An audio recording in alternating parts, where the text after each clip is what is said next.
नमस्कार विद्यार्थियों, मैं आज आपके लिए कक्षा 7वीं क्लास की जो एनसीईआरटी की पुस्तक है रुचिरा द्वितीय भाग है सप्तम वर्गीय संस्कृत पाठ्य पुस्तकम, उस पाठ्य पुस्तक के जो पीछे आप लोगों के लिए एनसीईआरटी ने बहुत ही महत्वपूर्ण शब्दरूप धातुरूप दिए हैं वो लेकर के आया हूँ। इसका मैं उद्देश्य एक बार आपको फिर से याद दिला देता हूँ कि कक्षा 7 और उससे ऊपर के विद्यार्थियों के लिए तो उनकी छोटी कक्षाओं की सभी किताबें हैं, उनकी तैयारी होनी चाहिए। उनके अंदर जो शब्दरूप धातुरूप दिए हैं, जैसे कक्षा 8वीं 9वीं 10वीं, उन सबको ये शब्दरूप धातुरूप तैयार करने चाहिए। और जो हमारे कंपटीशन एग्ज़ाम की प्रतियोगी परीक्षाओं के विद्यार्थी हैं, उन विद्यार्थियों के लिए ये महत्वपूर्ण इसीलिए हो जाता है क्योंकि एनसीईआरटी की बुक है। और जब भी कोई भी भर्ती आती है, टीचर भर्ती या फिर अन्य कोई भी भर्तियाँ आती है, उसके अंतर्गत जब प्रश्न देने वाले हैं, जो पेपर सेटर है, वो ये बुक इन पुस्तकों को उठाते हैं और इनके अंदर सीधे प्रश्न दे देते हैं।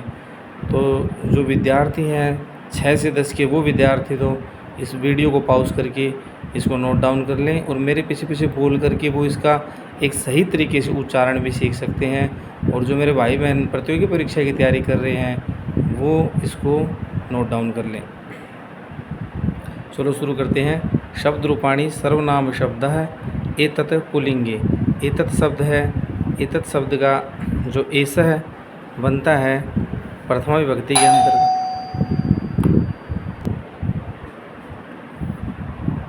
सर्वनाम शब्द है एतत् शब्द पुल्लिंगे। विद्यार्थियों, सर्वनाम शब्दों के अंदर एक बात हमें ध्यान रखनी है कि इसके अंतर्गत संबोधन नहीं होता है। ठीक है, चलो शुरू करते हैं। प्रथमा विभक्ति है एष है, एतौ एते। द्वितीय है एतम एतौ एतान। तृतीय आप देख रहे हैं एतेन एताभ्याम एतैहि। चतुर्थी है एतस्मै एताभ्याम एतेभ्यः। पंचमी विभक्ति एतस्मात् एताभ्याम एतेभ्यः। षष्ठी विभक्ति एतस्य एतयोः एतेषाम्। और सप्तमी में है एतस्मिन् एतयोः एतेषु। एतत् शब्द स्त्रीलिंग। प्रथमा विभक्ति में है एषा एते एताः। द्वितीय विभक्ति एताम एते एताः। तृतीय है एतया एताभ्याम एताभिः। चतुर्थी है एतस्यै एताभ्याम एताभ्यः। पंचमी एतस्याः एताभ्याम एताभ्यः। षष्ठी एतस्याः एतयोः एतासाम्। सप्तमी विभक्ति है एतस्याम एतयोः एतासु। आगे देखिए, एतत् शब्द नपुंसकलिंग में है, तो चाहे तत्शब्द नपुंसकलिंग हो चाहे एतत् शब्द नपुंसकलिंग हो, इसमें दो जो विभक्तियां हैं प्रथमा और द्वितीय वो एक जैसी होती हैं। एतत् में एतत् एते एतानि और द्वितीय विभक्ति एतत् एते एतानि, और तत् में तत्तेतानि तत्तेतानि। इसका तृतीया से लेकर के और सप्तमी पर्यंत पुल्लिंग की बातें ही चलता है।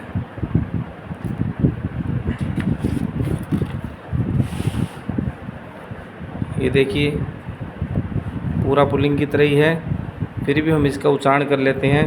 तृतीय विभक्ति एतेन एताभ्याम एतैहि। चतुर्थी एतस्मै एताभ्याम एतेभ्यः। पंचमी एतस्मात् एताभ्याम एतेभ्यः। षष्ठी एतस्य एतयोः एतेषाम्। और सप्तमी विभक्ति है एतस्मिन् एतयोः एतेषु।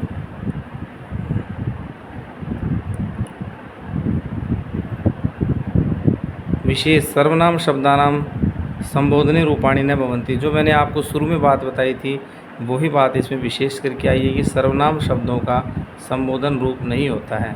फिर है विद्यार्थियों तत्शब्द पुल्लिंग। प्रथमा शः तौ ते।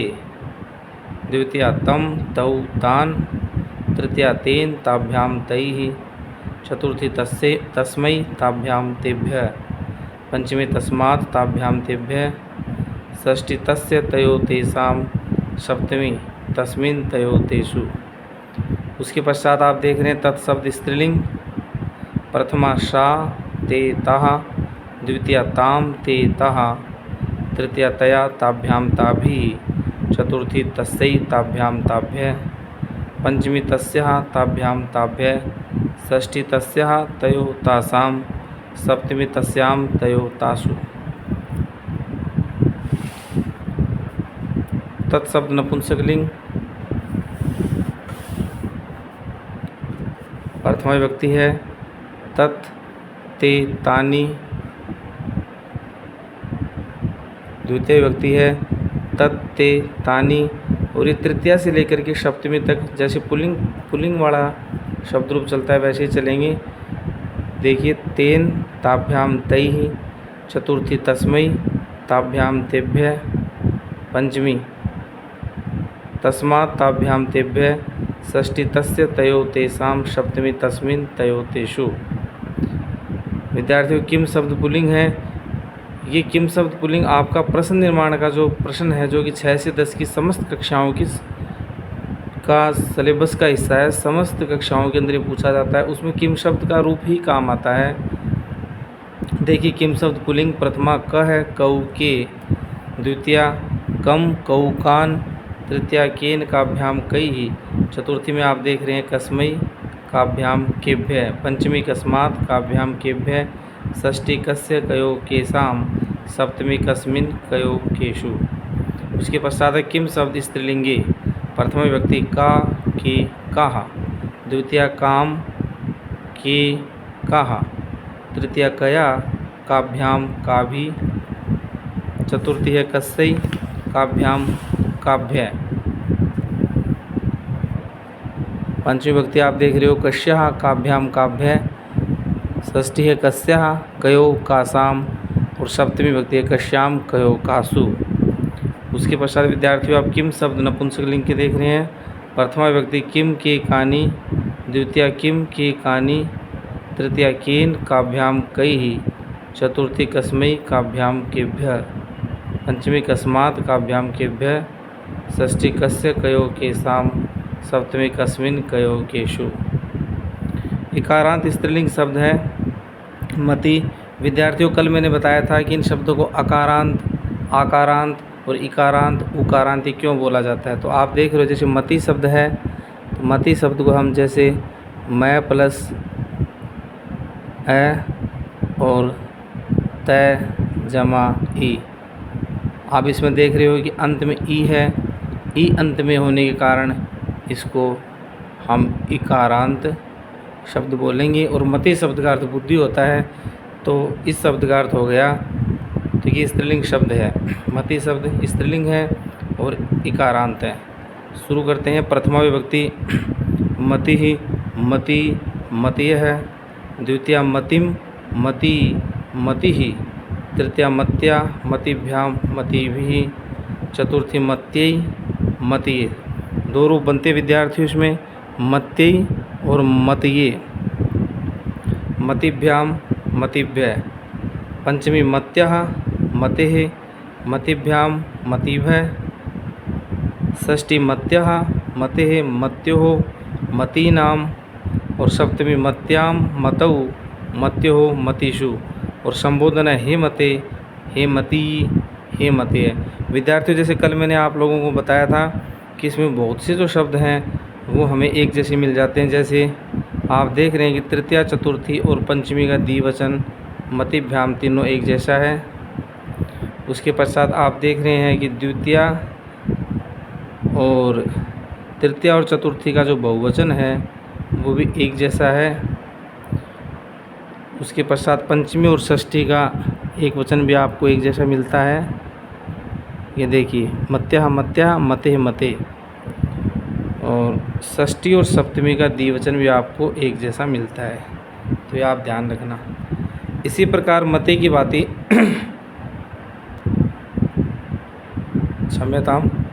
इसी प्रकार विद्यार्थियों, मते की बातें जो भी स्त्रीलिंग शब्द होगा और उसमें छोटी की मात्रा होगी वो मति की बातें चलेंगी। जैसे देखो गति, इसमें भी आप, ये भी इकारांत स्त्रीलिंग शब्द है। स्थिति में भी आप छोटी ई देख रहे हो। शक्ति, प्रीति, कृति, इन शब्दों को रूप इत्यादि नाम इकारांत स्त्रीलिंग शब्दानाम रूपाणि भवन्ति। इन शब्दों के रूप भी मति की बातें चलेंगे। आगे देखिए विद्यार्थियों, अब आप नदी शब्द के रूप देख रहे हैं। तो नदी शब्द इकारांत स्त्रीलिंग है, लेकिन इसमें बड़ी ई है। ठीक है, नदी शब्द कैसे बनेगा? न प्लस ए प्लस द प्लस ई। आप देख रहे हो इसमें बड़ी ई की मात्रा है, तो ये इकारांत स्त्रीलिंग शब्द हो गया। विद्यार्थी उच्चारण करना आप मेरे पीछे पीछे। प्रथमा विभक्ति नदी, नद्यौ, नद्यः। द्वितीया नदीम, नद्यौ, नदीः।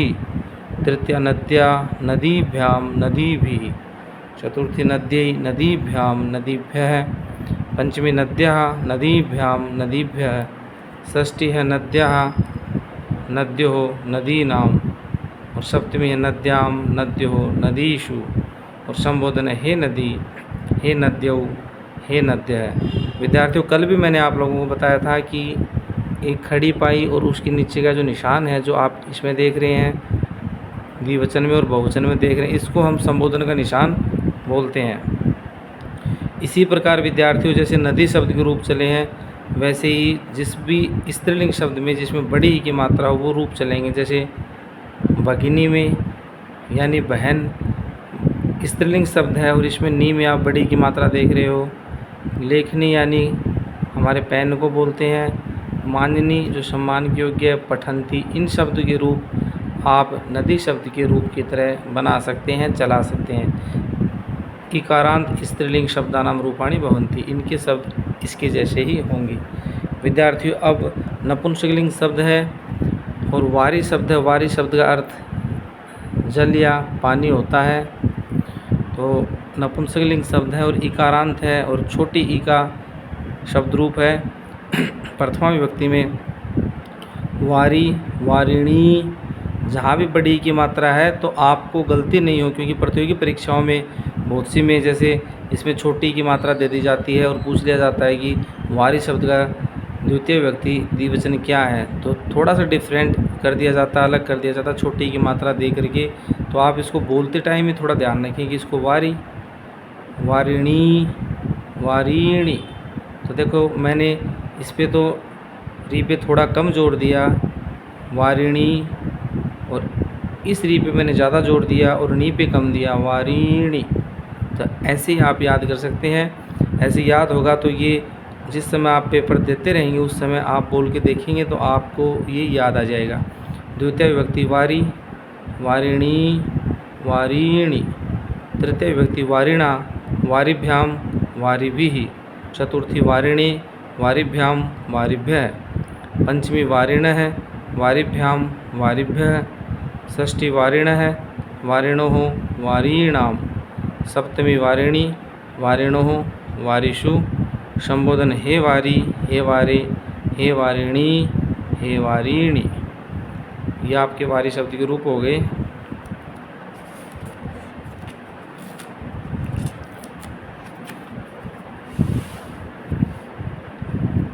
विद्यार्थियों, उसके पश्चात आप देख रहे हैं ऋकारांत पितृ शब्द। इसको हम ऋकारांत क्यों बोलते हैं, तो आप देखिए पितृ शब्द है वो प, धन ई,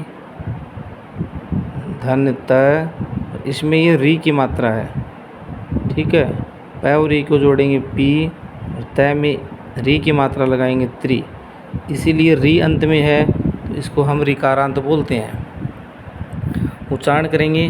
प्रथमा पिता, पितरौ, पितरः। द्वितीया पितरम, पितरौ, पितॄन्। तृतीया पित्रा, पितृभ्यां, पितृभिः। चतुर्थी पित्रे, पितृभ्यां, पितृभ्यः। पंचमी पितुः, पितृभ्यां, पितृभ्यः। षष्ठी पितुः, पित्रोः, पितॄणां। सप्तमी पितरी, पित्रोः, पितृषु। संबोधन हे पितः, हे पितरौ, हे पितरः।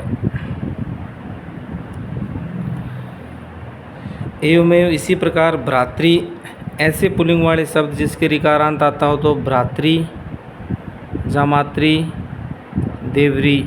भ्रातृ का अर्थ भाई, जामातृ यानी जमाता और देवरी यानी देवर इत्यादि नाम ऋकारांत पुल्लिंग शब्दानाम रूपाणि भवन्ति। ऐसे ऋकारांत पुल्लिंग के शब्द के रूप होंगे।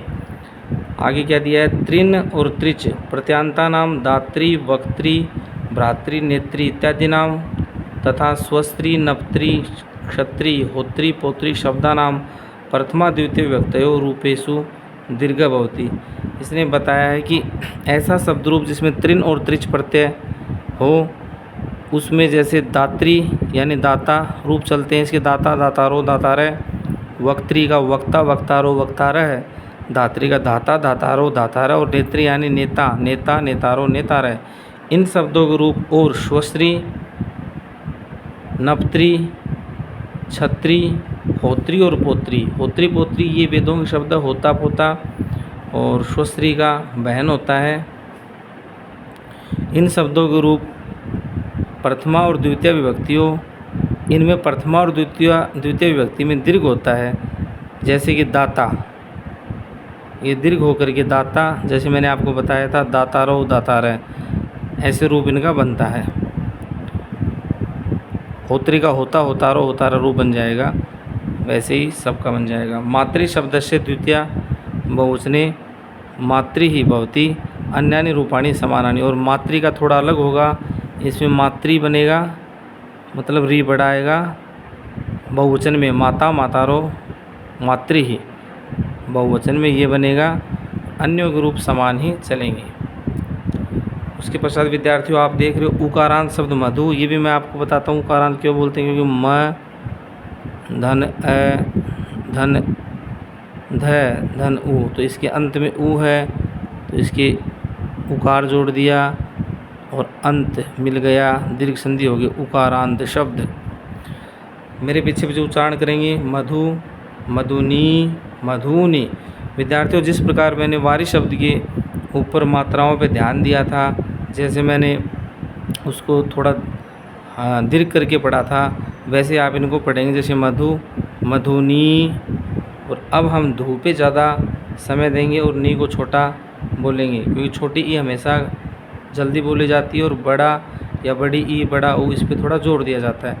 तो मधुनी, दोबारा देखना, मधु, मधुनी, मधुनी, मधु, मधुनी, मधुनी, मधुना, मधुभ्याम, मधुभिः, मधुने, मधुभ्याम, मधुभ्यः, मधुनः, मधुभ्याम, मधुभ्यः, मधुनः, मधुनो, मधूनाम। अब देखिए मैंने इस पे भी जोर दिया मधुनाम। तो ये अगर आपसे पूछ लिया जाए मधु शब्द का षष्ठी विभक्ति बहुवचन क्या होगा, तो सबसे पहले आपको गलत ऑप्शन दिया जाएगा, छोटा, ध्याय की मात्रा छोटी दी जाएगी। तो हमें याद रखना छोटी नहीं है बड़ी है, तो हम पढ़ते टाइम इसको ध्यान देंगे। हम पढ़ेंगे मधु शब्द षष्ठी विभक्ति एक वचन मधुनः, द्विवचन मधुनोः और बहुवचन मधुनाम, और सप्तमी मधुनी, मधुनोः, मधुषु। संबोधन हे मधु, हे मधु, हे मधुनी, हे मधुनी। इसी प्रकार जानू, जानू का अर्थ घुटना होता है। तालु, वस्तु, इन सब के नीचे आप देख रहे हो उकारांत है, छोटा ऊ, और पुल्लिंग के शब्द हैं, इनके शब्द भी इसी की भांति मधु की भांति चलेंगे।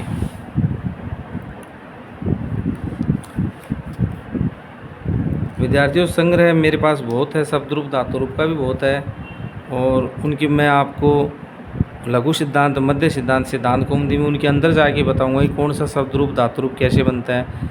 लेकिन उससे पहले हम किसी भी प्रतियोगी परीक्षा के लिए हम देखते हैं कि ये सीटेट की पुस्तकों से प्रश्न, क्षम्यताम NCERT CBSE की जो बच्चों की 6 से 10 12 में चल रही हैं, उन पुस्तकों से ये एग्ज़ाम सेटर, पेपर सेटर प्रश्न उठाता है। इसीलिए मैंने ये 6 7 8 की पुस्तकें कलेक्ट करके और इनके शब्द रूप धातु रूप जो पीछे दिए गए हैं, जो एक्सपर्ट ने दिए हैं, वो पढ़ाना ज़्यादा बेहतर समझा। देखिए चर धातु, चर धातु चलनार्थ में लट लकार वर्तमान काल।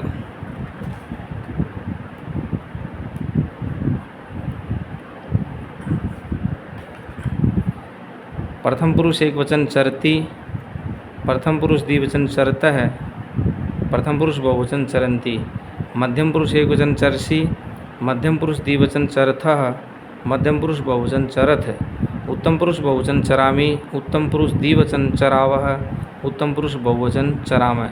वैसे लृट लकार भविष्यत काल, प्रथम पुरुष एक वचन चरिष्यति, प्रथम पुरुष द्विवचन चरिष्यतः, प्रथम पुरुष बहुवचन चरिष्यन्ति, मध्यम पुरुष का एक वचन चरिष्यसि, मध्यम पुरुष द्विवचन चरिष्यथः, मध्यम पुरुष बहुवचन चरिष्यत, उत्तम पुरुष एक वचन चरिष्यामि, उत्तम पुरुष द्विवचन चरिष्यावः, उत्तम पुरुष बहुवचन चरिष्यामः। फिर चर धातु का ही हम लंग लकार भूतकाल का या अतीत काल का, इसको हम भूतकाल भी कह सकते हैं। भूतकाल यानी जो बीत गया काल, ऐसा समय जो बीत गया। तो प्रथम पुरुष एक वचन में अचरत, द्विवचन में अचरताम, बहुवचन में अचरन। मध्यम पुरुष एक वचन में अचरः, मध्यम पुरुष द्विवचन अचरतम, मध्यम पुरुष बहुवचन अचरत। उत्तम पुरुष एक वचन अचरम, उत्तम पुरुष द्विवचन अचराव, उत्तम पुरुष बहुवचन अचराम। लोट लकार आज्ञार्थक, अनुज्ञा या आदेश अर्थ में, और इसको आज्ञार्थक भी बोलते हैं। आज्ञार्थक, लोट लकार आज्ञा देने अर्थ में। प्रथम पुरुष एक वचन चरतु, द्विवचन प्रथम पुरुष द्विवचन चरताम, बहुवचन चरंतु। उत्तम पुरुष मध्यम पुरुष एक वचन चर, द्विवचन चरतम, बहुवचन चरत। उत्तम पुरुष का एक वचन चराणी, उत्तम पुरुष द्विवचन चराव, उत्तम पुरुष बहुवचन चराम।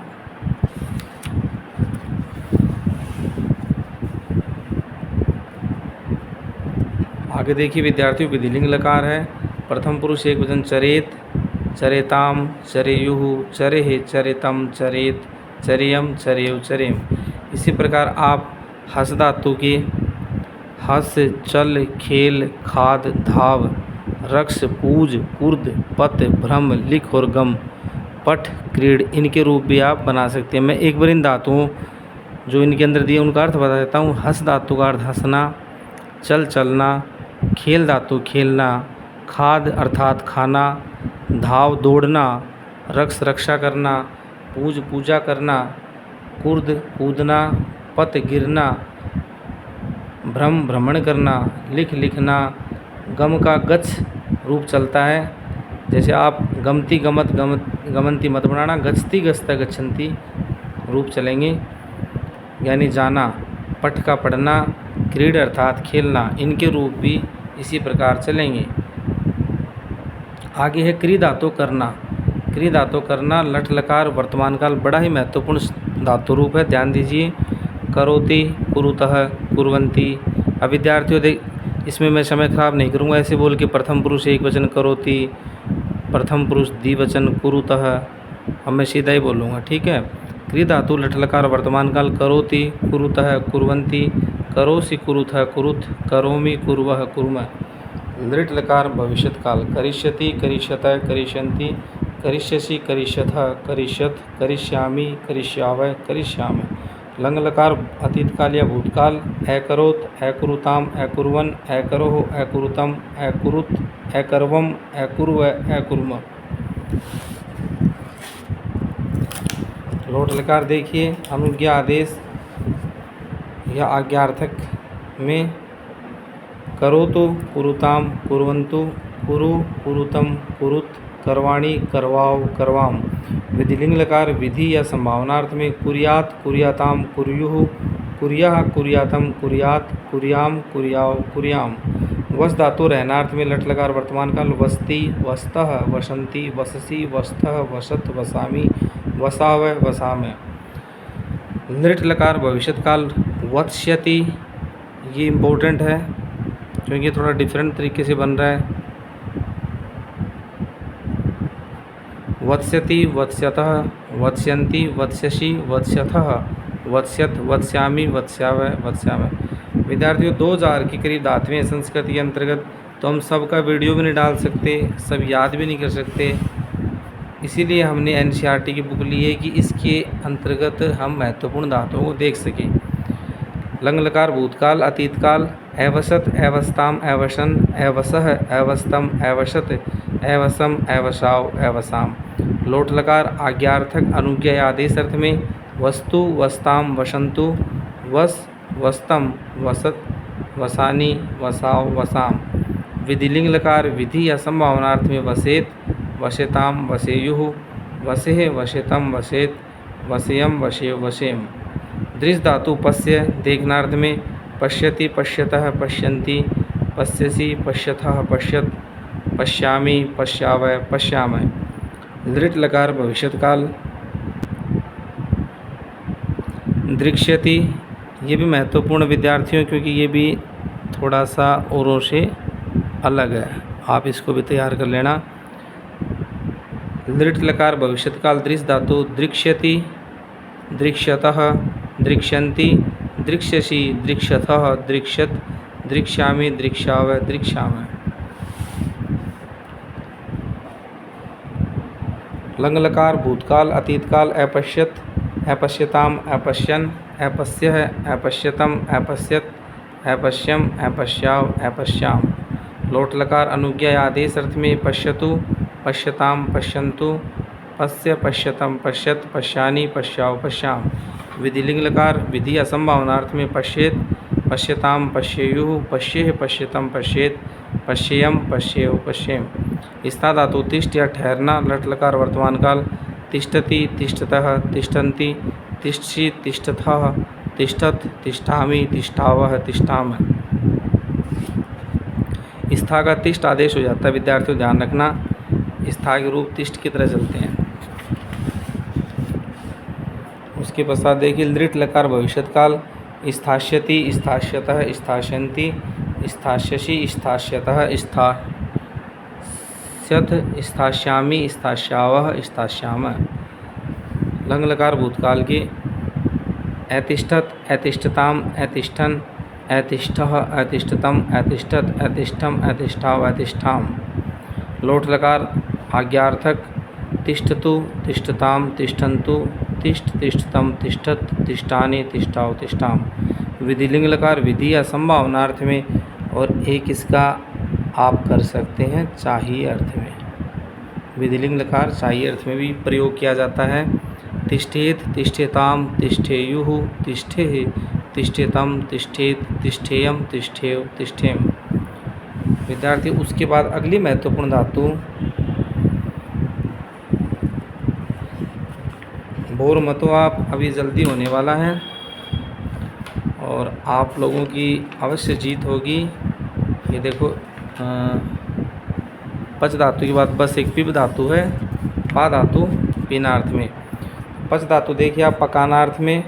लट लकार वर्तमान काल पचती, पचतः, पचन्ति, पचसी, पचथः, पचत, पचामी, पचावः, पचामः।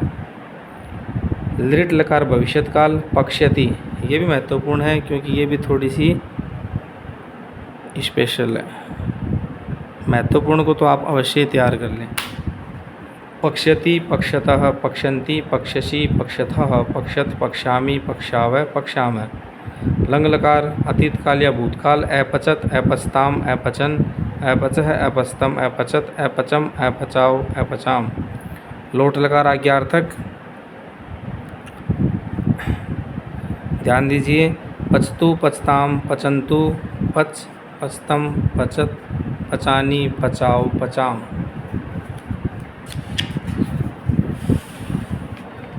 अगली लकार हमारी विधिलिंग लकार पचेत, पचेताम, पचेयुः, पचेः, पचेतम, पचेत, पचेयम, पचेव, पचेम। उसके पश्चात है पा धातु पिब, पीनार्थ में पिबती, पिबतः, पिबन्ति, पिबसी, पिबथः, पिबत, पिबामी, पिबावः, पिबामः। लृट लकार भविष्यत काल पाश्यति, पाश्यतः, पाश्यन्ति, पास्यसि, पाश्यथः, पाश्यत, पास्यामि, पाश्यावः, पाश्यामः। लंग लकार अतीत काल अपिबत, अपिबताम, अपिबन, अपिबः, अपिबतम, अपिबत, अपिबम, अपिबाव, अपिबाम। उसके पश्चात विद्यार्थियों लोट लकार की धातु आती है पिबतु, पिबताम, पिबन्तु, पिब, पिबतम, पिबत, पिबानी, पिबाव, पिबाम। और विधिलिंग लकार विधि या संभावना या फिर चाहिए अर्थ में। पिबेत, पिबेताम, पिबेयु, पिबेह, पिबेतम, पिबेत, पिबेयम, पिबे। विद्यार्थियों ये इस प्रकार मैंने कक्षा 7 की पुस्तक की जो महत्वपूर्ण धातुएं हैं उनका संग्रह आपको करवा दिया।